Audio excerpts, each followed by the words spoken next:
Here we are on your big farm here at New Koforidua, and we are very pleased to meet you. Thank you.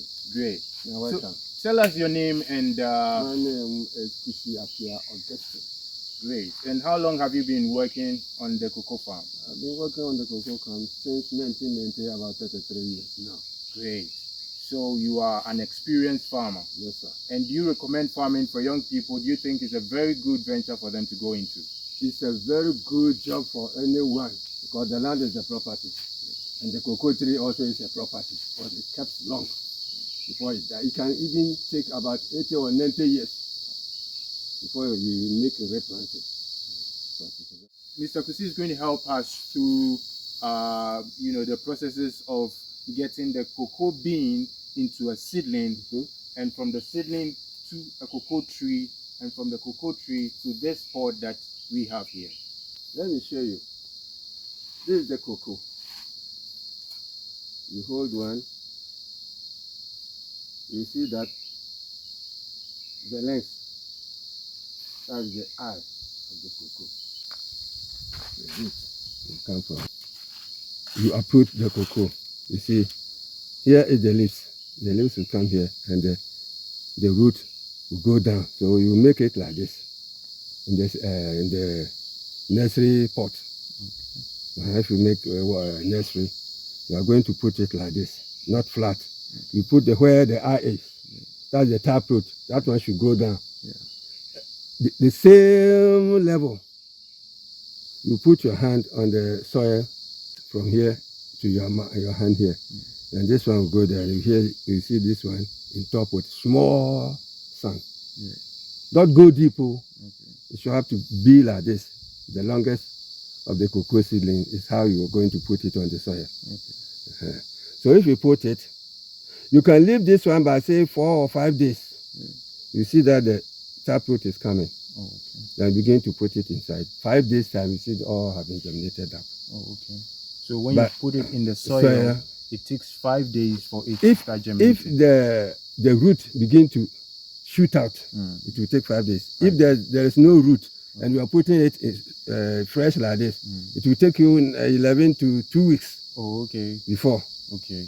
So that's a technique. If you want it to, shoot early, you have to leave it in front of a very cool place. Okay. You dry it in a very cool place. By 4 or 5 days, you see that the taproot begin to shoot out before you put it in the soil. That if you put it 5 days time, all the cocoa will shoot out like this. Oh, okay.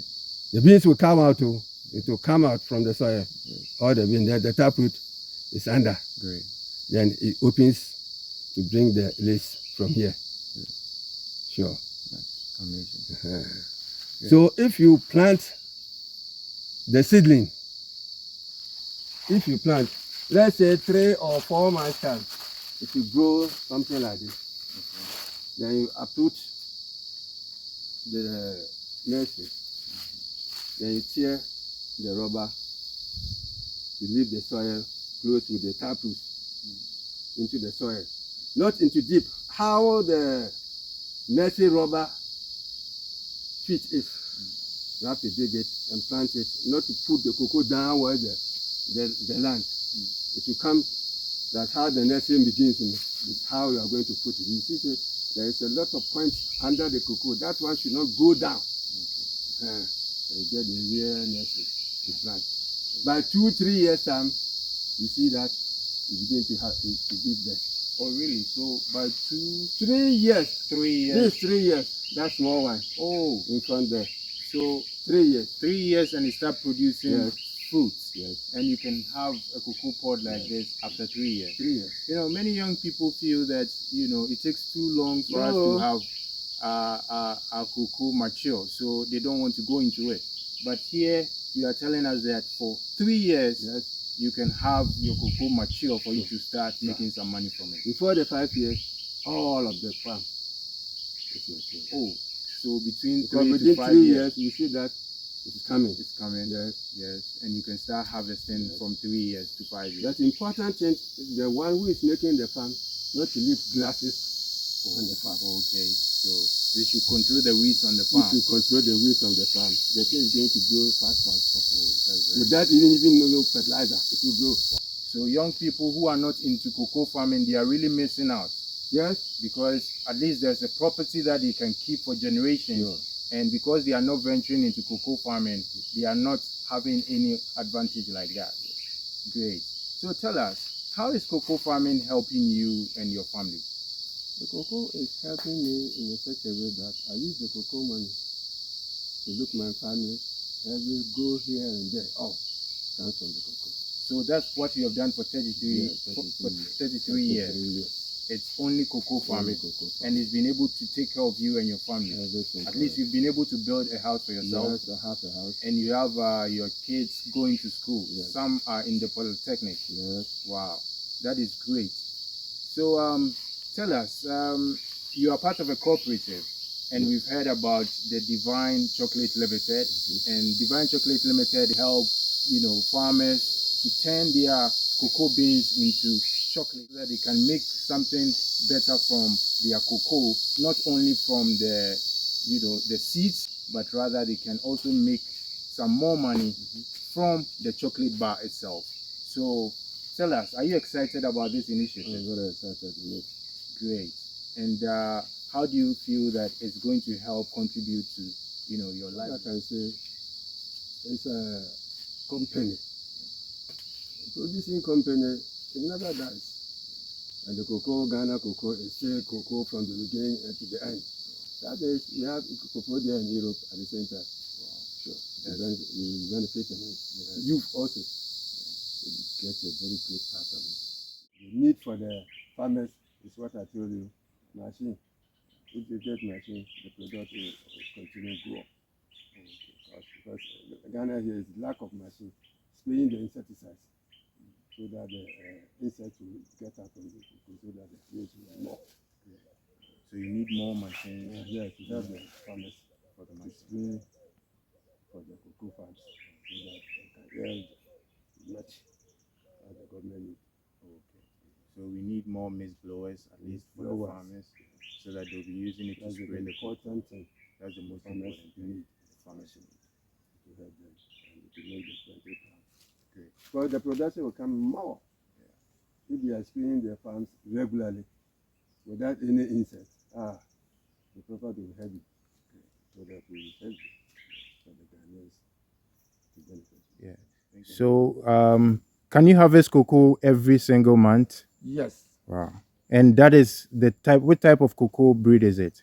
The cocoa is Amazonia. Amazonia. Yeah, and hybrid combined. Wow. So this kind of cocoa would be able to mature at least every single month. You would have something to harvest. Yes. When we open cocoa from last year, we opened cocoa at September, but July I got some. Great. August I sell some. September I sell some. Early October I sell, and closing of this October I'm going to harvest it. Great. Wow. Instead of 4, I'm getting 5. Great. November I will harvest, December I will harvest, January, February, because by November, December I will get new, because now the cocoa has been given a new fresh leaves. Great. That one is going to help us to build that cocoa coming from November, December, January, February. We start from February, March, April, and May we close cocoa. Great. So every month I pluck cocoa from the tree. Wow. Every month, sometimes twice in 1 month. Let's say this October, early October, I plucked my cocoa, and this closing of this October, I'm going to plug it. Wow. Now you see it's red on it. Wow. But I'm lying. And you have 12 acres. 12 so acres. If you are able to harvest every month, then you are making some decent income. For me. All right, that's very good. Thank you very much, sir. This is the cocoa bean, and as you can see, it looks very brown. And as the cocoa is being harvested on the farm and fermented for a couple of days, about 4 days, it's being brought to the house and stretched here under the direct sunshine for it to dry. So this is how we sun dry the cocoa, and as you can see, you have to allow air to pass through it in order for it to be perfectly dry. It looks so brown and it smells so chocolatey. You should understand that the cocoa business is something you are in for a lifetime. Once you acquire the land and you start growing, you keep this property for a lifetime. And he's demonstrated to us that you can plant cocoa within just a year and you would have it shoot, to this level. Yes. And within 2 years, it will start fruiting and you will start harvesting to make some money. And as we all know, the prices of the cocoa bean is going higher and higher every year. And as you even add more value to it, you can imagine how much you can get.